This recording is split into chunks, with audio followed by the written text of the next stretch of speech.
Hello बच्चों, let's read the question.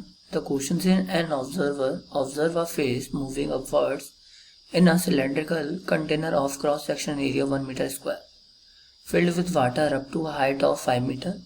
A hole is present at the bottom of the container having cross section area 1 upon 1000 meter square. Find out the speed of the image of face observed by observer when the bottom hole is just opened. Given that the fish is moving with the speed of 6 meters per second towards the observer, mu of water is equal to 4/3. तो सबसे पहले तो condition क्या उसको देखते हैं. ये container है सिलेंड्रिकल, ओके, जिसकी अपर सरफेस का एरिया है 1 मीटर स्क्वायर और यहाँ पर इसके बॉटम में एक होल है जिसका एरिया मैं स्मॉल ए बोल देता हूँ. That will be equal to 1 upon 1000 metre square और जो ऊपर वाला एरिया उसको मैं कैपिटल ए बोलता हूँ. That will be equal to 1 metre square. मैंने माना कि जो वाटर का लेवल है वो इतना भरा हुआ है, इस लेवल तक वाटर है, जो हमें हाइट दे रखी 5 मीटर. Okay, 5 metre. यहाँ पर एक फिश है जो कि ऊपर की साइड 6 मीटर पर सेकंड की वेलोसिटी से जा रही है. Okay, now what is the key concept?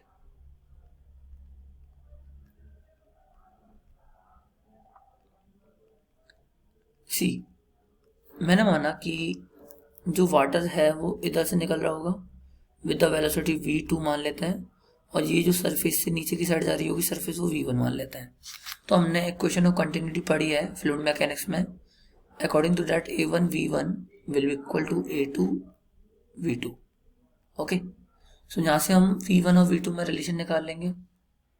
Okay, equation 1. और अकॉर्डिंग टू बर्नौली थ्योरम जो वाटर जो है वो बाहर की साइड जाएगा v2 that will be equal to under root में 2gh and we know that the h is equal to 5 metre. So v2 will be equal to under root 2 tan 5. So v2 की value आ गई 10 metre पर second.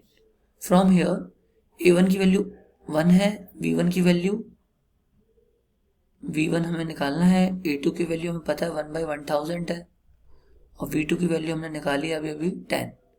सो यहाँ से v1 की जो value है वो आ गई 10⁻³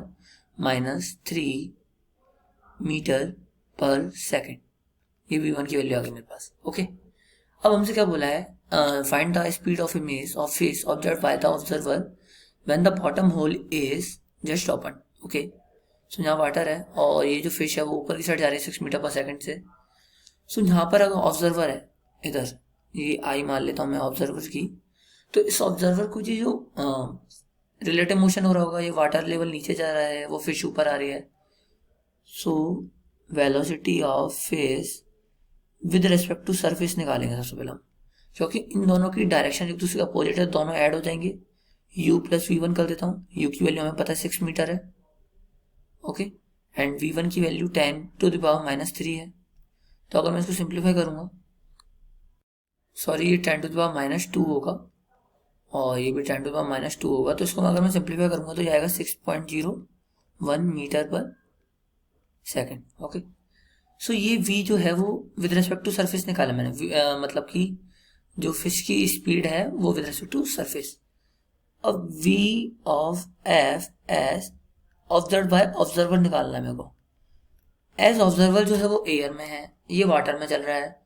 सो v of f as divided by refractive index n that will be equal to velocity of face with respect to observer. Okay, so अब अगर हम इसको निकालेंगे तो ये होगा 6.01 बाय 4/3. सो 4 into 3 ये आ गया. लेकिन मुझे विद रेस्पेक्ट टू ऑब्जर्वर निकालना है, तो with respect to observer exact निकालने के लिए मैं इस पूरे में से v1 को माइनस कर दूंगा क्योंकि उसके अपोजिट डायरेक्शन में है. ओके, इस पूरे को जब मैं सिंप्लीफाई करूंगा 6.01 into 3 अपॉन 4 माइनस 0.01, इस पूरे को सिंप्लीफाई करने पर आएगा 4.49 मीटर पर second. So this is your final answer. Hope you all get it. Thank you. All the best.